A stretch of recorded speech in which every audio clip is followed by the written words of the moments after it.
जय श्री श्याम बच्चों, मैं मंजू रोहिला मिशन पैरामेडिकल और इनम क्लासेस में आप सब बच्चों का बहुत बहुत स्वागत करती हूँ। हम पढ़ रहे हैं बेटा कम्युनिकेबल डिजीज, जिसमें डिप्थीरिया के बारे में मैंने आपको पिछली क्लास में बताया था। आज की क्लास में मैं बताऊंगी बेटा पर्ट्यूसिस। पर्ट्यूसिस क्या है, क्या उसका कारण है, क्या उसके साइन एंड सिम्टम्स हैं, क्या प्रिवेंटिव मेजर्स है और क्या केयर एक पेशेंट को दी जाती है पर्ट्यूसिस के दौरान। तो चलिए बेटा पर्ट्यूसिस पढ़ते हैं हम। तो पर्ट्यूसिस को क्या बोलते हैं बेटा? पर्ट्यूसिस को बोलते हैं काली खांसी। और ये किस वजह से होती है? यह एक संक्रामक रोग है जो बैक्टीरिया की वजह से होती है। और कौन सा बैक्टीरिया रिस्पॉन्सिबल होता है बच्चों इसके लिए? इसके लिए बेटा बॉर्डेटेला पर्ट्यूसिस नामक बैक्टीरिया रिस्पॉन्सिबल होता है। यह रोग विशेषकर बच्चों और शिशु में पाया जाता है बच्चों। और खांसी के इसकी क्या खासियत होती है? ये इसमें जो खांसी होती है ये बहुत लंबे समय तक होती है और बहुत ही तीव्र होती है। ये बहुत लंबे समय तक और तीव्र होती है और इसमें हूप जैसी आवाज, जब बच्चा खांसता है तो हूप जैसी आवाज निकलती है। खांसी के बाद जब बच्चा सांस के लिए मुंह खोलता है और सांस लेने की कोशिश करता है तो एक हूप जैसी साउंड निकलती है। तो इस खांसी की यही खासियत है, ये लंबे समय तक होती है, तीव्र होती है। इसकी जो साउंड है वो बहुत ही विशिष्ट है, डिफरेंट है, हूप जैसी साउंड है इसकी। यह बीमारी सभी उम्र के लोगों को प्रभावित करती है, लेकिन विशेषकर शिशुओं के लिए ज्यादा खतरनाक होती है। जो बच्चे टीकाकरण की एज जिनकी नहीं होती, बहुत छोटे होते हैं, उन बच्चों को ये बहुत ज्यादा प्रभावित करती है। जैसे कि मैंने आपको बताया कि क्या कारण है इसका, बॉर्डेटेला पर्ट्यूसिस जीवाणु बैक्टीरिया। आप बेटा इसको दिमाग में फिट कर लीजिए कि जो पर्ट्यूसिस है वो किस वजह से होती है। ये एक बैक्टीरियल कम्युनिकेबल डिजीज है जो किससे, बॉर्डेटेला पर्ट्यूसिस से होती है। ये रोगी के खांसने, चीखने और संपर्क से फैलती है। बिकॉज ये कम्युनिकेबल डिजीज है तो ये खांसने, चीखने और संपर्क से एक व्यक्ति से दूसरे व्यक्ति में फैलती है। अब हम अगर साइन और सिम्टम्स की बात करें कि क्या क्या लक्षण हैं पर्ट्यूसिस के, काली खांसी के, तो बेटा प्रारंभिक अवस्था में जब ये स्टार्टिंग फेज में होती है, जिसको बोलते हैं कैटरहेल स्टेज, उसमें क्या होती है, जो खांसी होती है वो हल्की होती है, नाक से पानी बहता है, छींकें आती हैं, हल्का फीवर होता है और आंखों से भी पानी आता है इसके अंदर।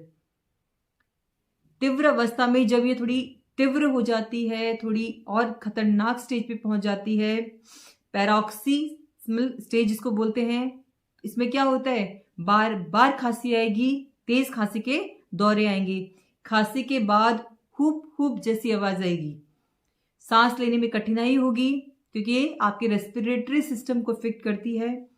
खांसी के बाद वॉमिट आ सकती है, रिगर्जिटेशन होता है जिससे वॉमिटिंग जैसी स्थिति पैदा हो सकती है।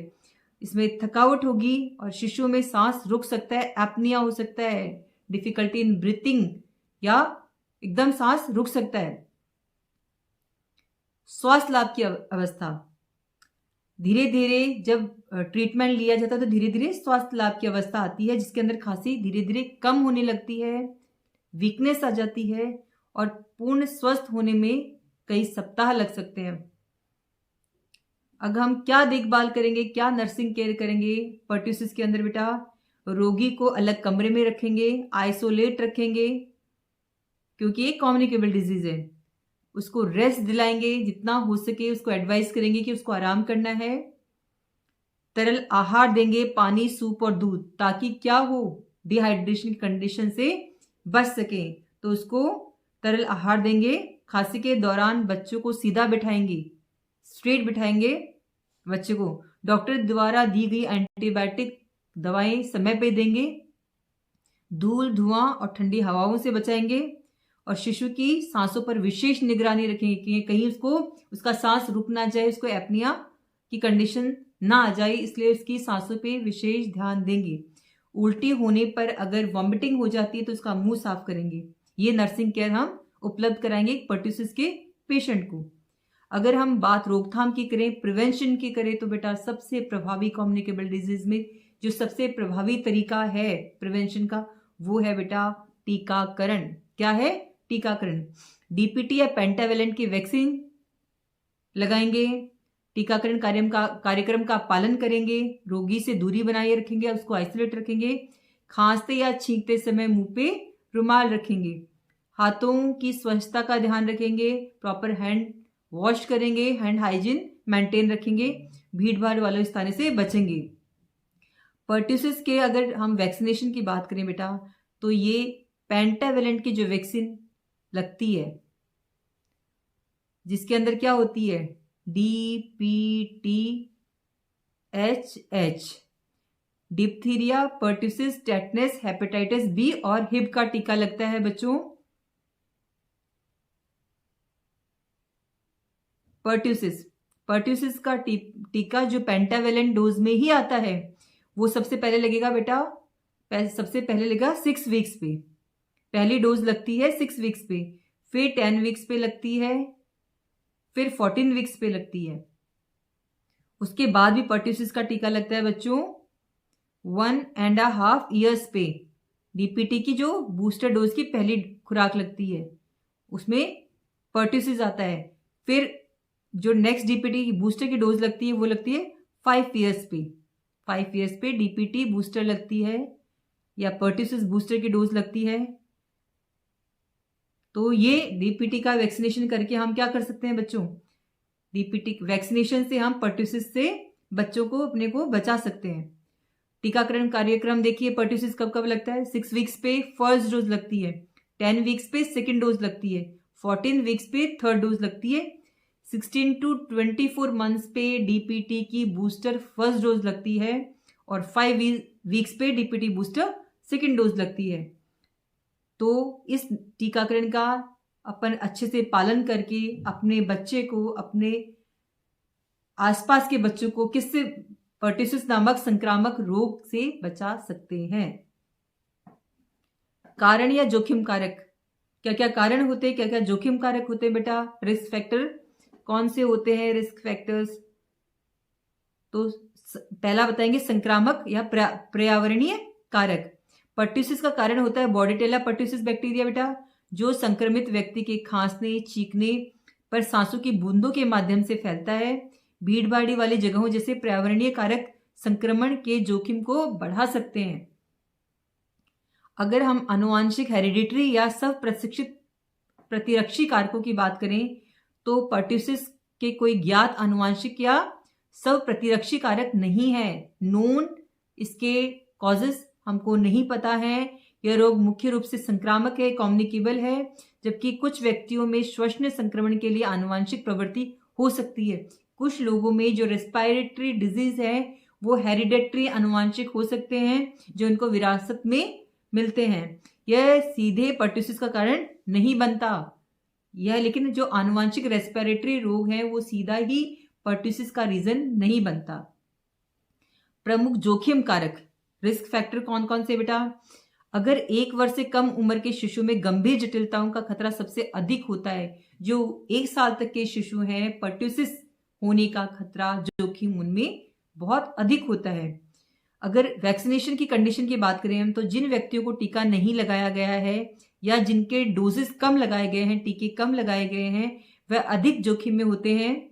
अगर अपन भौगोलिक स्थान की बात करें तो कम टीकाकरण दर वाले क्षेत्रों में इसका प्रकोप हो सकता है। उन एरियाज में जहां वैक्सीनेशन बहुत मिनिमाइज हुआ है, कम हुआ है, प्रॉपर शेड्यूल के अकॉर्डिंग टीके नहीं लगे हैं, तो वहां इसका प्रकोप अधिक हो सकता है।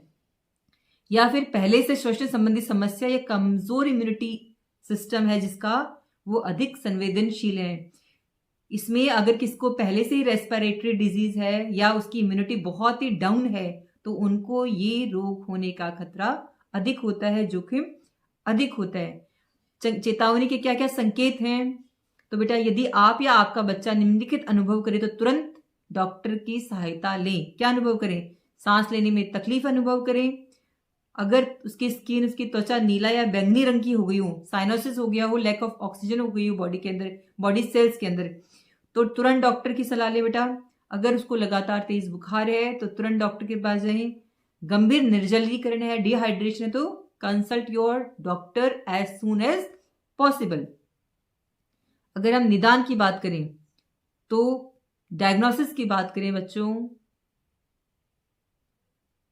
तो पर्ट्यूसिस का निदान नैदानिक मूल्यांकन से शुरू होता है, जिसमें रोगी का संपूर्ण इतिहास और शारीरिक परीक्षण शामिल है, उसकी हिस्ट्री टेकिंग शामिल है, उसका फिजिकल एग्जामिनेशन शामिल है। तो नैदानिक परीक्षण प्रयोगशाला में क्या होगा बेटा, इसमें होगा नासोफेरिंजल स्वाब या एस्पिरेट की, उसका स्वाब लेंगे, उसका सैंपल लेंगे।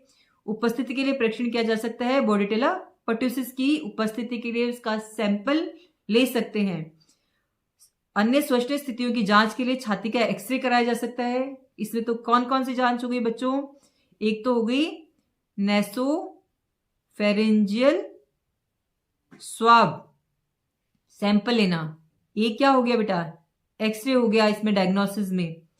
और वायरल ब्रोंकाइटिस, अस्थमा या अन्य जीवाणु संक्रमण जैसी स्थितियों पर विचार किया जा सकता है। हो सकता है कि जो पेशेंट है उसको वायरल ब्रोंकाइटिस हो, उसको अस्थमा हो या अन्य बैक्टीरियल इन्फेक्शन हो, तो उसके रिगार्डिंग भी विचार किया जा सकता है।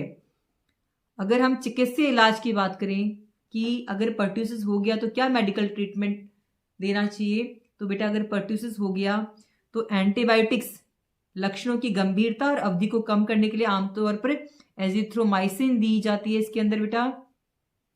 कुछ मामलों में सूजन को कम करने के लिए कॉर्टिकोस्टेरॉइड्स का उपयोग भी किया जाता है। तो डॉक्टर को जैसे उचित लगे वो जो ट्रीटमेंट दे, तो उसके अकॉर्डिंग एंटीबायोटिक और बेटा कॉर्टिकोस्टेरॉइड्स मरीज को दिए जा सकते हैं। गैर औषधीय उपचार भी होते हैं इसके अंदर, जैसे कि हाइड्रेशन, पर्याप्त मात्रा में उसको तरल पदार्थों का सेवन सुनिश्चित करना चाहिए, ये बहुत महत्वपूर्ण है ताकि डिहाइड्रेशन की कंडीशन ना आए। उसको पर्याप्त आराम करने के लिए बोलना चाहिए, आराम करने से उसका शरीर को स्वस्थ होने में मदद मिलती है। और ह्यूमिडिफायर का उपयोग करने से खांसी में राहत मिलती है बेटा, रिलैक्सेशन मिलता है कफिंग में। अगर जटिलताओं की बात करें कि अगर इसका ट्रीटमेंट प्रॉपर टाइम पे नहीं हुआ तो कौन कौन सी जटिलताएं हो सकती हैं, यदि इसका उपचार न किया जाए तो पर्ट्यूसिस गंभीर जटिलताओं को जन्म दे सकती है बेटा। और वो गंभीर जटिलताएं बच्चों क्या क्या है, बच्चे को निमोनिया हो सकता है, कुछ सीवियर केसेस में दुर्लभ मामलों में उसको मस्तिष्क, उसकी ब्रेन को डैमेज हो सकता है। गंभीर खांसी में अगर खांसी बहुत तीव्र है, अत्यधिक है, तो उसकी पसलियों में फ्रैक्चर हो सकता है। और जो शॉर्ट टर्म प्रॉब्लम्स हैं वो क्या हो सकते हैं, शॉर्ट टर्म कॉम्प्लिकेशंस, अल्पकालीन जो कठिनाइयां हैं, समस्याएं हैं, जटिलताएं हैं, वो हो सकता है बेटा सांस लेने में कठिनाई हो सकती है, उसको डिहाइड्रेशन, निर्जलीकरण हो सकता है, और लगातार खांसी और थकान हो सकती है उसको। अगर निवारण की बात करें तो पर्ट्यूसिस की रोकथाम में कई रणनीतियां शामिल है, जैसे कि वैक्सीनेशन, आपकी जो हाइजीन की हैबिट्स हैं, नियमित रूप से हाथ धोना, खांसते समय, छींकते समय मुंह को ढकना ताकि संक्रमण कम से कम फैले। आपकी आहार संबंधी जो संशोधन है, जैसे संतुलित आहार स्वस्थ प्रतिरक्षा प्रणाली को सहारा देती है। तो पर्ट्यूसिस से बचाव के लिए क्या कर सकते हैं बच्चों, आप वैक्सीनेशन टाइम पे करवा सकते हैं, आप हाइजीन मेंटेन कर सकते हैं, आप बैलेंस डाइट ले सकते हैं। इन सब चीजों को, इन हेल्दी हैबिट्स को अपना के हम पर्ट्यूसिस नामक जो संक्रामक रोग है उसको मात दे सकते हैं और अपने बच्चे को सुरक्षित रख सकते हैं। आई होप बच्चों आपको पर्ट्यूसिस नामक जो संक्रामक रोग है वो अच्छे से समझ आया होगा। तो बेटा ऐसे ही इजीली हर टॉपिक को समझने के लिए आप जुड़े रहें हमारे ऑनलाइन प्लेटफॉर्म से। मैं अपनी भरसक प्रयास करूंगी कि आपको इसी तरह से इजी लैंग्वेज में हर एक टॉपिक समझा सकूं। तो बेटा हमारे चैनल को लाइक, शेयर एंड सब्सक्राइब करें। Thank you, bye bye.